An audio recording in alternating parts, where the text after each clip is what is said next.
حضرت ابراہیم کی ولادت سے قبل جو حبر و رہب تھے، حبر و رہب پر ہماری تفصیلی بات ہو چکی ہے پہلے سیشن میں، یعنی حبر و رہب یعنی مذہبی علماء پیشوا ہر دور میں جو انبیاء کے یا ان کے مقابلے میں آتے ہیں، تو انہوں نے نمرود کو یہ پیشگوئی کی تھی کہ عنقریب ایک شخص، ایک جوان پیدا ہوگا جو تمہارے عقیدے کے برخلاف ہوگا اور تمہارے نظام کے لیے خطرہ کھڑا کرے گا، تو تم نے اس کو روکنا ہے۔ یہ کس کی بات ہم کر رہے ہیں؟ نمرود کی بات کر رہے ہیں۔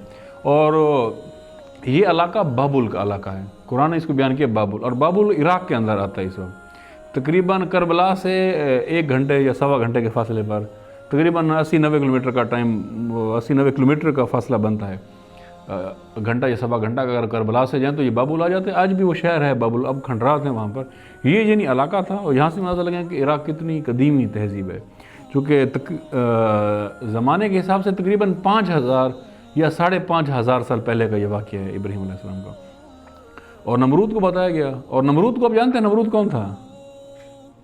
نمرود کسی شخص کا نام نہیں ہے، نمرود ایک ٹائٹل تھا، فرعون بھی ایک ٹائٹل تھا۔ فرعون کس کا حاکم ہوتا تھا؟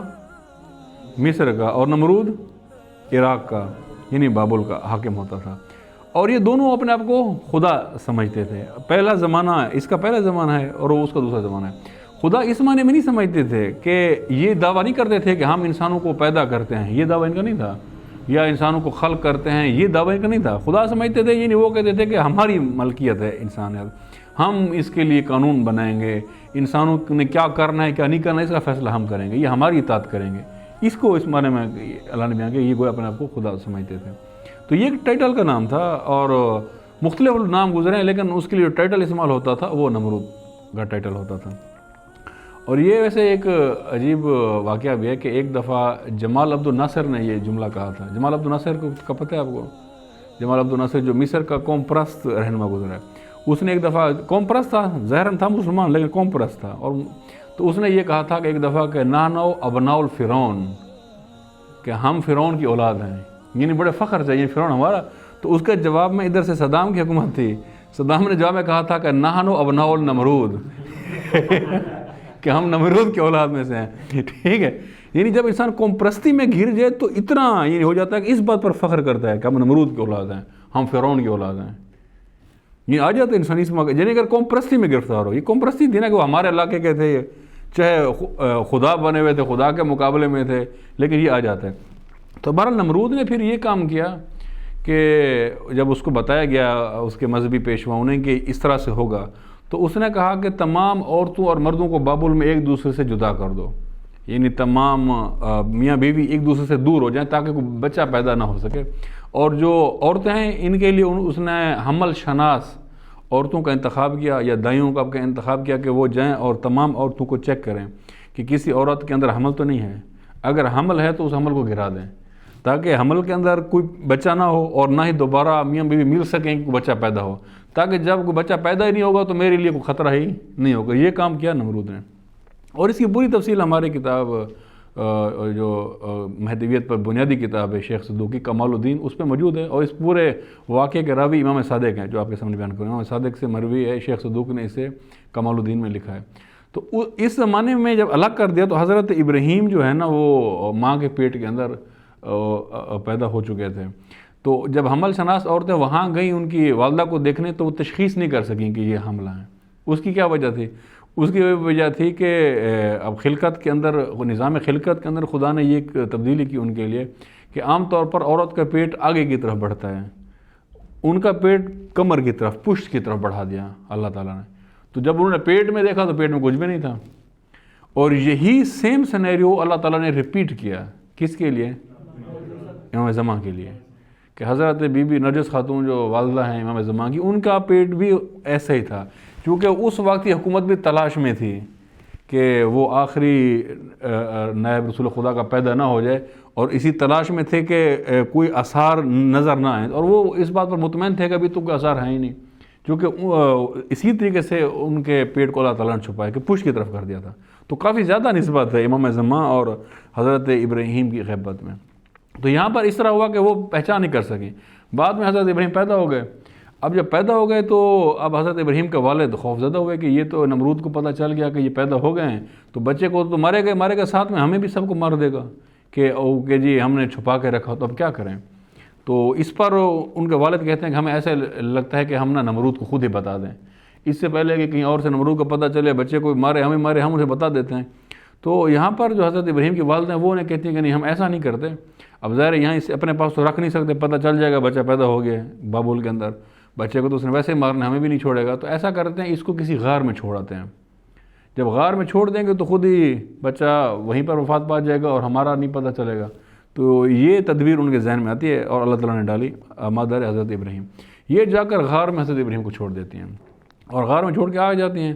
اور کچھ ٹائم کے بعد حضرت ابراہیم کی والدہ کے ذہن میں خیال آتا ہے کہ جاؤں دیکھوں کیا ہوا ہے. ظاہر ایک ماں تھی اور ماں کی ممتا جاگتی ہے کہ دیکھوں اب بیٹے کا کیا ہوا ہے. یہ کچھ روز گزرنے کے بعد اور ان کے ذہن میں یہ ہوتا ہے کہ اب تو بیٹا نہیں ہوگا. لیکن جب وہ جاتی ہیں تو وہ دیکھتی ہیں کہ حضرت ابراہیم زندہ ہوتے ہیں اور روٹین سے زیادہ پرورش پا چکے ہوتے ہیں. اور انہیں امام صادق اس طرح بیان فرماتے ہیں کہ جتنا ایک بچہ 7 دن میں پرورش پاتا ہے حضرت ابراہیم 1 دن میں پرورش پاتے تھے. 7 دن میں جتنا بچہ بڑا ہوتا ابراہیم کتنے دن میں بڑے ہوتے تھے؟ 1 دن میں. اور غذا کہاں سے لیتے تھے؟ اللہ تعالیٰ نے غذا کا انتظام ان کے انگوٹھے میں کیا تھا. وہ انگوٹھا چوستے تھے اور وہیں سے غذا پاتے تھے. تو وہ بڑے ہو گئے اور اس پر حضرت ابراہیم کی والدہ خوش ہوئیں اور واپس آئیں. لیکن انہیں کسی کو بتایا نہیں کہ بتاؤں گی تو یہ قتل کر دیں گے، سزا ملے گی. پھر کچھ دن کے بعد دوبارہ آتی تھیں یاد. حضرت ابراہیم صرف اس غار میں رہے، غار سے باہر نہیں ہے. اور اب تھوڑا سا میرا معنی سمجھیے گا، اس غار میں رہے اور اس پوری زمین پر تمام انسانوں میں سے صرف ایک کے ساتھ ان کا رابطہ تھا. اس کو اب کس سے شباہت دیں گے؟ یہ غیبت تھی حضرت ابراہیم کی نا. یعنی کسی کو بھی نہیں پتا کہ کوئی ہے، کوئی بچہ ہے، کوئی انسان ہے جو بعد میں ہادی بنتا ہے، رہبر بنتا ہے، نبی رسول اور امام بنتا ہے بعد میں، کہ اس کا کسی کو بھی نہیں پتا. اور اس کا بھی کسی سے رابطہ نہیں ہے سوائے ایک بندے کے. اس کو کس سے نسبت دیں گے ہم؟ یہ غیبت صغرا امام زمان سے نسبت رکھتی، بالکل ہو نسبت ہے. اسے حضرت ابراہیم کی پہلی غیبت کہا جاتا ہے. یہ ابراہیم کی پہلی غیبت تھی. 16 سال حضرت ابراہیم نے اسی میں گزارے. پھر 16 سال کے بعد وہاں سے باہر آئے اور باہر آنے کے بعد اب ظاہر وہ حالات نہیں رہے، اب بدل گئے. ان کو لگا کہ نہیں اب وہ معاملہ ختم ہو گیا. تو اس کے بعد آئے اور پھر انہوں نے دیکھا تو ہر جگہ بت پرستی ہے اور لوگ سورج کی پوجا کر رہے ہیں، کچھ ستاروں کی پوجا کر رہے ہیں. اب یہ قرآن مجید میں وہ تفصیل سے یہ سارے واقعات بیان ہوئے ہیں، میں صرف خلاصہ اس کا آگے بڑھاتا ہوں. تو مثلا دن کا وقت وہ ایک جگہ بیٹھتے ہیں کچھ لوگوں کے ساتھ. اب یہ پورا مباحثہ قرآن مجید میں اللہ نے نقل کیا ہے. تو وہ سورج کی پوجا کر رہے ہوتے ہیں اور ابراہیم علیہ السلام سے پوچھتے ہیں کہ بتاؤ تم کس کو خدا مانتے ہو؟ تو ابراہیم کہتے ہیں کہ میں ابھی غور و فکر کر رہا ہوں. انہوں نے بتاتے نہیں ہیں تاکہ یہ کہتے ہیں تاکہ یہ بھی تھوڑا سا غور و فکر کریں. اور پھر جیسے سورج غروب ہوتا ہے تو ابراہیم علیہ السلام ایک جملہ کہتے ہیں انہیں کہتے ہیں کہ یہ سورج میرا خدا نہیں ہو سکتا اور جو بھی ہو یہ نہیں ہو سکتا. تو سورج پرست کہتے ہیں کیوں بھائی تم نے ہمارے خدا کے بارے میں کیوں کہا کہ یہ نہیں ہو سکتا؟ تو ابراہیم نے کہا کہ جو ایک وقت میں ہو اور ایک وقت میں نہ ہو یہ بھی خدا نہیں ہو سکتا. کہ ایک وقت میں ہے ایک وقت میں ہے ہی نہیں، یہ کیسا خدا ہے؟ یہ ان کی عقل ابھارنے کے لیے تھا اور ان کو لگا کہ اچھا یہ بات ہے. پھر انہوں نے دیکھا کہ جناب اب چاند پرست آ گئے. ان سے ابراہیم نے پوچھا تم کس کو مانتے ہو؟ انہوں نے کہا جی ہم چاند کو مانتے ہیں. اور انہوں نے ابراہیم سے پوچھا بتاؤ تم کس کو مانتے ہو؟ تو حضرت ابراہیم نے کہا کہ میں تو ابھی غور و فکر کر رہا ہوں. پھر جیسے ہی چاند غروب ہوا حضرت ابراہیم نے سیم جملہ کہا کہ یہ تو غروب ہو گیا، یہ بھی تو خدا نہیں ہے، اگر یہ ہوتا تو یہ رہتا. پھر ستارہ پرست ہے ان کے حوالے سے بھی اسی طرح کا. یعنی اس طرح مختلف موقعوں پر ان کے عقل کو بھارتے تھے. بت پرستی کرتے تھے، بت بنائے ہوئے تھے تو حضرت ابراہیم ان کو بتوں کے حوالے سے بتاتے تھے کہ ان بتوں کے اندر کوئی حیثیت نہیں ہے. اور وہ جواب ان کے پاس کوئی نہیں ہوتا تھا، صرف یہ کہتے تھے کہ آپ گستاخی کرتے ہیں ہمارے خداؤں کی، بتوں پر سوال کرتے ہیں. حالانکہ حضرت ابراہیم گستاخی نہیں کرتے تھے، صرف عقلانہ سوال کرتے تھے. جواب ان کے پاس نہیں تھا تو وہ گستاخی کا الزام ان کے اوپر لگا دیا جاتا تھا. تو ایک دن ایسا ہوا، بھی 16 سال کے زمانے کی بات ہے، ایک وقت ایسا ہوا کہ ان کی مذہبی عید تھی اور سارے لوگ صحرا میں گئے ہوئے تھے شہر سے باہر، شہر میں کوئی بھی نہیں تھا. تو اس موقع کو حضرت ابراہیم نے غنیمت سمجھا تو انہوں نے ایک بڑا کلہاڑا اٹھایا. کلہاڑا اٹھا کر سارے بت ان کے توڑ دیے سوائے ایک کے جو ان کا سب سے بڑا بت تھا، وہ اس کو چھوڑ دیا جان بوجھ کر، باقی سارے توڑ دیے اور کلہاڑا اس کے گلے میں لٹکا دیا. لٹکا کیا ہے؟ اب جب وہ واپس آئے اور گئے بت خدا میں تو وہ تو حیران پریشان چیخے چلے گئے ہمارے خداؤں کو مار دیا کسی نے آ کر. تو انہوں نے پوچھا بھی کون ہے؟ تو اس نے کہا یہ اسی جوان کی نا شرارت ہو سکتی ہے جو خداؤں کے بارے سوال کرتے اور ہمارے ساتھ ادھر بھی نہیں گیا تھا تو یہ وہی ہے. تو ابراہیم علیہ السلام کو پکڑا گیا کہ جی یہ آپ نے کیا ہے؟ تو ابراہیم علیہ السلام نے کہا نہیں یہ تو ان کے بڑے نے کیا ہے، جس کے گلے میں لٹ گئے. ان کا یہ بڑا کیسے کر سکتا ہے؟ کیوں نہیں کر سکتا؟ کہا کہ یہ تو مکھی نہیں ہلا سکتا، یہ کیسے توڑ سکتا ہے باقی بتوں کو؟ تو یہاں سے ابراہیم نے کہا کہ تمہاری عقل کو کیا ہو گیا ہے؟ یہ جس کے بارے تم خود کہہ رہے ہو یہ مکھی نہیں ہلا سکتا، یہ تمہارا خدا ہو سکتا ہے، اس کو تم پوچھتے ہو۔ اب ظاہر ان سوالوں کا جواب کسی کے پاس نہیں تھا، جواب تو نہیں دے پائے، تو انہوں نے کہا کہ ٹھیک ہے اب جو ہے ابراہیم کو سزا دو، اور سزا بھی ایسی سزا دو کہ ہمیشہ کے لیے عبرت ناک بن جائے، کوئی دوبارہ ہمارے خداؤں کی توہین نہ کر سکے۔ تو کئی میل لمبی آگ لگائی، کیونکہ اور اتنی لمبی آگ لگائی کہ اب بندے قریب جا کر نہیں پھینک سکتے تھے، ورنہ اتنی لمبی میلوں کے قریب جو جلانے کے لیے حضرت ابراہیم کو پھینکتا اسے بھی آگ لگ سکتی تھی، یا وہ کسی کی تپش آتی۔ تو انہوں نے لمبی آگ لگائی اور منجنیق کے ذریعے حضرت ابراہیم کو پھینکا دور سے۔ منجنیق یعنی یہ توپ ٹینک آج کے زمانے میں ہیں، یعنی اس زمانے میں اگر کسی جگہ پھینکنا ہوتا تھا اس دور کا بم آگ کے ساتھ پتھر ملا کر تو منجنیق سے پھینکا جاتا تھا، تو اس طرح منجنیق میں پھینکا اور دور سے فضاؤں سے اڑتا ہوا حضرت ابراہیم کو پھینکا کہ یہاں سے دور سے اڑتے ہوئے آگ میں جلے، کئی میل لمبی آگ ہے اور اسی آگ میں جل کے راکھ ہو جائے تاکہ ہمیشہ کے لیے عبرت بن جائے۔ تو اسی راکھ میں جب ابراہیم علیہ السلام جا رہے ہوتے ہیں نا تو اسی وقت جبرائیل آتا ہے راستے میں، اور جبرائیل ابراہیم کو کہتا ہے کہ بتاؤ میری مدد چاہیے؟ تو ابراہیم علیہ السلام فرماتے ہیں مدد تو چاہیے لیکن تمہاری نہیں چاہیے، جس کے لیے کیا ہے اس کی چاہیے اور اس کو معلوم ہے۔ اب یہ جو سمجھنے والا یہ نقطہ ہے وہ یہ کہ ابراہیم علیہ السلام کے علم میں یہ نہیں تھا کہ آگ مجھے نہیں جلائے گی یا جلائے گی، یہ ان کے علم میں نہیں تھا۔ اللہ نے انہیں بتا کے نہیں رکھا ہوا تھا کہ تمہیں آگ میں پھینکا جائے گا، تمہیں آگ نہیں جلائے گی۔ اگر یہ پتہ ہو کہ آگ نہیں جلائے گی پھر تو میں بھی کہوں گا ہاں مجھے پھینک دو، جب جلانا ہی نہیں ہے تو پھر کیا مشکل ہے؟ ہمیں ہر بندہ کہے گا جی ہمیں پھینکو جب پھر تو مقام ابراہیم نہ ہوا، جب پتہ چل جائے کہ یہ گلزار ہو جانی ہے پھر تو ہر ایک کہے گا۔ حضرت ابراہیم کو نہیں معلوم تھا کہ نہیں، لیکن انہوں نے کہا پھر بھی تمہاری مدد نہیں لے سکتا۔ لہٰذا حضرت ابراہیم ایک بہت بڑا ماڈل ہیں توحید کے نظریے کو سمجھنے کے لیے، یعنی ایک بہت بڑے مواحد ہیں کہ یعنی جبریل کی مدد کو بھی قبول نہیں کرتا، لیکن جبریل کس کا نمائندہ ہے؟ خدا کا نمائندہ، خدا کی طرف سے بھیجا ہوا، کہا کہ نہیں اسی کی طرف سے، اگر اللہ چاہے گا مدد کرنا اس کی حکمت ہوگی تو کرے گا، وہ قدرت مند ہے کر سکتا ہے، نہیں اگر اس کی حکمت ہوگی نہیں کرے گا تو نہ کرے، اس کے لیے کر رہا ہوں، تمہاری مدد نہیں چاہیے۔ یہ جبریل کو بھی لا کہہ دیا۔ 16 سال کی عمر تھے، میرا خیال آپ جتنے دوست بیٹھے ہیں کسی کی عمر بھی 16 سال اس سے کم نہیں ہوگی، اس سے زیادہ ہوگی، ایسا ہی ہے نا، کم سے کم میرا خیال 18 19 سال 20 سال مجھے لگ رہی، اس سے کم تو کسی کی عمر نہیں ہے۔ تو 16 سال میں یہ بصیرت، یہ عقلانیت، یہ دلیری، یہ ایک ماڈل ہے، اس کو ماڈل کے طور پر اللہ نے پیش کیا ہے کہ یعنی جو جوان ہے وہ اس طرح کی اپنی ایک شخصیت بنائے، یہ ماڈل بنائے۔ ہم اور ماڈل ہم نے چن لیے اپنے لیے، لیکن اللہ نے جو ماڈل بنائے وہ اس طرح سے ہیں، اس طرح سے باقی انبیاء کا یعنی تفصیل سے جن کا ذکر آتا ہے حضرت ابراہیم کا اور حضرت موسیٰ کا، اور اس طرح ان کو بطور ماڈل انسانوں کے لیے اللہ تعالیٰ نے بنایا ہے۔ اب یہاں جو بات رہبر معظم یہ کر رہے ہیں وہ یہ کہ اس سارے ماجرے میں ابراہیم کیا ہیں؟ تنہا ہے، اور کوئی شخص ان پر ایمان نہیں لاتا۔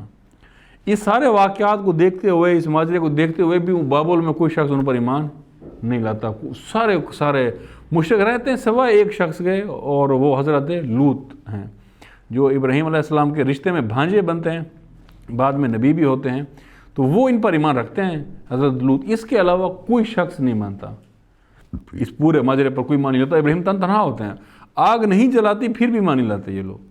پھر حضرت ابراہیم یہاں سے چلے جاتے ہیں، اور پھر قرآن نے اسے بیان کیا ہے جس میں ابراہیم علیہ السلام نے یہ کہتے ہیں کہ میں تم سے اور جن کو بھی تم خدا کے علاوہ بلاتے ہو ان سب سے بیزار ہوں۔ یہ کہہ کر ابراہیم علیہ السلام چھوڑ دیتے ہیں، یہ سرزمین چھوڑ دیتے ہیں اور دوبارہ ایک غیبت کے اندر چلے جاتے ہیں جسے حضرت ابراہیم کی دوسری غیبت کہا جاتا ہے، اور یہ امام زمان کی کس غیبت سے شباہت رکھتی ہے؟ غیبت کبریٰ سے۔ غیبت کبریٰ میں امام کا کون نمائندہ ہے؟ ایسا نمائندہ جو ڈائریکٹ رابطے میں امام سے، کون ہے؟ کوئی بھی نہیں ہے۔ اس زمانے میں کسی کو پتہ نہیں تھا کہ ابراہیم کدھر گیا ہے، کہاں ہے، کوئی تاریخ میں نہیں ہے، کہیں آپ کو نہیں ملے گا کہ اس عرصے میں ابراہیم علیہ السلام کہاں تھے۔ یہ غیبت کا زمانہ تھا۔ دوسری غیبت یا امام زمان کی غیبت کبریٰ سے شباہت۔ پھر حضرت ابراہیم علیہ السلام کئی سال بعد ظاہر ہوتے ہیں سرزمین فلسطین میں، بعد کے زمانے میں پتہ چلتا ہے کہ ابراہیم علیہ السلام وہاں پر ہیں، پھر بعد میں ان کا عقد ہوتا ہے، اور پھر خدا ان کو اولاد نہیں دیتا، طویل عمر ہو جاتی ہے، بڑھاپے پہ پہنچ جاتے ہیں، پھر خدا انہیں کہتا ہے کہ اب جو ہے نا آپ کو اولاد ملے گی۔ پھر جب اولاد ملتی ہے تو اللہ تعالیٰ کہتا ہے اب یہ چھوڑو، فلسطین کی سرزمین چھوڑو، جاؤ مکہ میں، ادھر پہاڑی سرزمین پہ، ادھر جو مکہ شہر تبھی آباد نہیں ہوا تھا، یہاں کچھ بھی نہیں تھا۔ مکہ شہر کو آباد کرنے والے ابراہیم علیہ السلام ہیں، خانہ کعبہ بنانے والے ابراہیم علیہ السلام ہیں۔ یہاں پر آتے ہیں اور پہلے حضرت اسماعیل کو چھوڑ کے چلے جاتے ہیں، پھر آتے ہیں، پھر کہا جاتا ہے اب انہیں ذبح کرو، پھر وہ والا ماجرا تکرار ہوتا ہے۔ تو یہ سارا معاملہ ہوتا ہے، اور پھر رہبر معظم یہاں یہ مثال دے رہے ہیں کہ ایک وقت میں جو ابراہیم تنہا ہوتے ہیں، پھر یہی ابراہیم علیہ السلام مکہ کے اندر ایک اسلامی معاشرہ بنانے میں کامیاب ہو جاتے ہیں. ایک توحیدی معاشرہ، ایک الہی معاشرہ مکہ میں کون تشکیل دیتے ہیں؟ ابراہیم علیہ السلام دیتے ہیں. اب ظاہر یہ ایک شہر بن جاتا ہے. جب حضرت اسماعیل ایڑیاں رگڑتے ہیں حضرت ابراہیم کو، تو اللہ کہتے ہیں چلے جاؤ یہاں سے. حضرت ابراہیم تو چلے جاتے ہیں واپس فلسطین میں، حضرت حاجرہ کو اور حضرت اسماعیل کو چھوڑ دیتے ہیں. اور وہ پھر مشہور واقعہ آپ کو پتہ ہے جس میں حضرت حاجرہ نے 7 چکر لگائے صفا اور مروہ کے، جو اللہ کو پسند ہے اور اللہ نے اس کو حج میں ان کی سنت کا آپ اس پہ عمل کریں. تو جب وہ بالکل قریب الموت ہوتے ہیں حضرت اسماعیل، تو وہ ایڑیاں رگڑتے ہیں، تو وہیں سے خدا چشمہ جاری کر دیتا ہے، جسے کیا کہتے ہیں ہم؟ زمزم. اب اس پورے علاقے میں کہیں پانی نہیں تھا، پہاڑ، ریگستان، کوئی بات ہی نہیں تھی. جب یہاں پر پانی آتا ہے تو پرندے جمع ہو جاتے ہیں. پرندے جب آتے ہیں تو لوگ دیکھتے ہیں، وہ کہتے ہیں اچھا یہاں پرندے ہیں، اس کا مطلب ہے یہاں کچھ آثار زندگی ہوں گے. پھر یہاں سے اور لوگ بھی نقل مکانی کر کے آ جاتے ہیں، یہاں ایک زندگی شروع ہو جاتی ہے.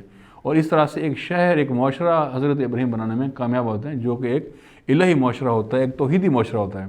اور خانہ کعبہ جو کہ مرکز اور محور ہے عبودیت کا، توحید کا. اب خانہ کعبہ کے حوالے سے بھی 2 طرح کی روایات ہیں. بعض میں یہ ہے کہ ابراہیم علیہ السلام ہی اس کے اصل فاؤنڈر ہیں، انہوں نے ہی کعبہ کی تاسیس کی ہے، یعنی بنیادی انہوں نے کی ہے. اور ہماری بعض روایت کہتی ہیں کہ نہیں، کعبہ کو بنایا حضرت آدم نے تھا، بعد میں کعبہ مسمار ہو گیا تھا حضرت نوح کے سیلاب کے بعد، اور اس کے نشانات ختم ہو گئے تھے، تو انہی پہلے والے نشانات پر دوبارہ حضرت ابراہیم نے عمارت کھڑی کی، اسے دوبارہ احیا کیا. تو بارہ 2 طرح کی یعنی اس طرح سے روایات ہیں اس کے اوپر. اور اس بات پر سب کا اتفاق ہے کہ روئے زمین کی پہلا عبادت خانہ کعبہ ہے. اس میں ایک اختلاف ہے کہ آیا پہلا گھر جو بنا وہ کعبہ ہے یا اور ہے. تو بعض علماء کہتے ہیں پہلا گھر ہی کعبہ ہے اور آدم نے بنایا، اور بعض کہتے ہیں نہیں، پہلا گھر اور ہے لیکن پہلا عبادت خانہ کعبہ ہے. تو پہلا عبادت خانہ اس زمین کے اوپر وہ کس کے ہاتھ سے تشکیل پاتا ہے؟ حضرت ابراہیم.